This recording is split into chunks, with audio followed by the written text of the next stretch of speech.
With Game 4 set for Sunday and the Warriors leading the series against the Pelicans 2-1, this Warriors Sound review from New Orleans starts with the selection of Friday night's postgame comments with Stephen Curry, Draymond Green, and Kevin Durant.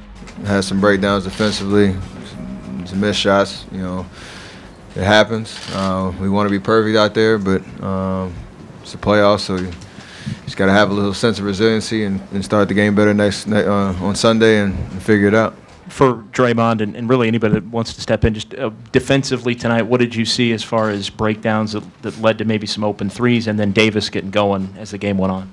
I mean, I think, you got to give them some credit. They made shots. They hit a couple tough ones, but a lot of them were open.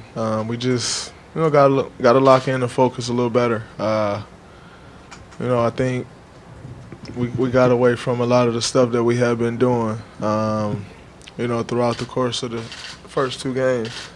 We got away from that tonight, so we need to get back to it, start, going into Game 4. Steve was just talking about how the second game back often can be a tough game. In the return, what do you think led to maybe your shooting struggles tonight? Rushing a little bit and just missed shots. I mean, I'm not going to get in my head about it.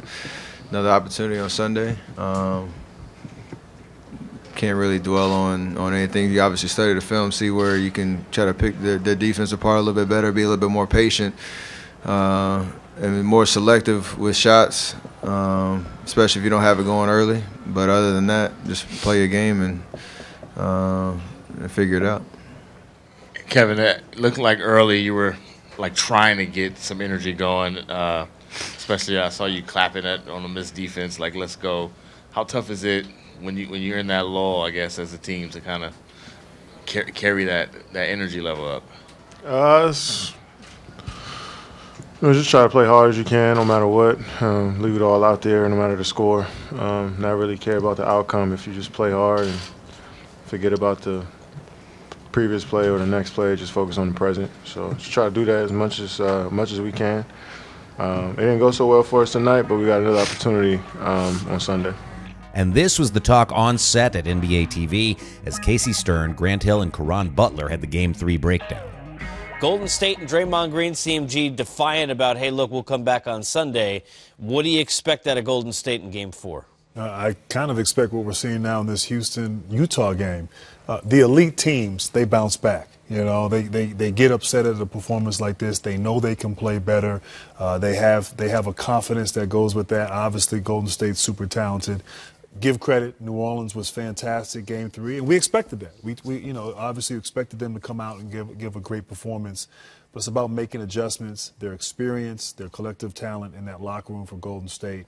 They will come out with a sense of urgency. I don't know if they'll blow them out in Game 4, but I do think they'll take care of business and go up 3-1. Caron, if you're sitting there and you're in that room with New Orleans, you know you're going to have to play a better game. Alvin Gentry said, we're going to have to play the best game we've ever played to go win Game 4, and I thought that was a great comment.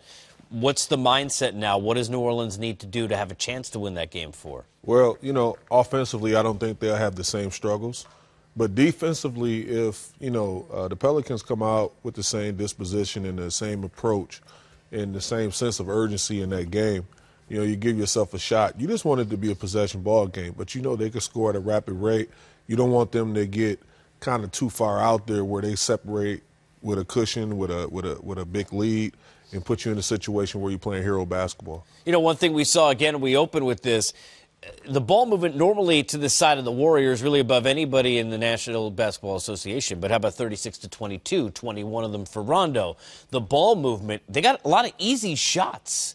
You normally see that from the Golden State. The Pelicans' offense did a really nice job. What does Golden State now do? We talked about maybe pressuring Rondo. How do you kind of counteract what you saw from the Pelicans here tonight? Well, like you said, great ball movement, great player movement by the Pels.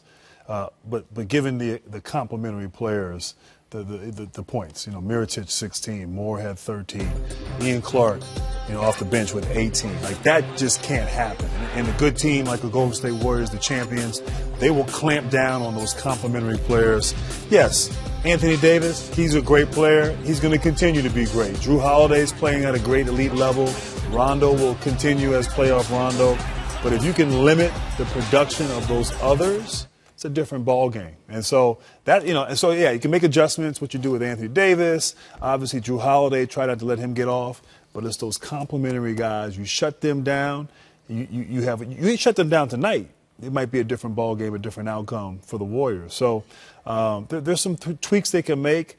I don't think you're going to stop Anthony Davis, particularly now that he's sort of realizes and understands that he can be aggressive.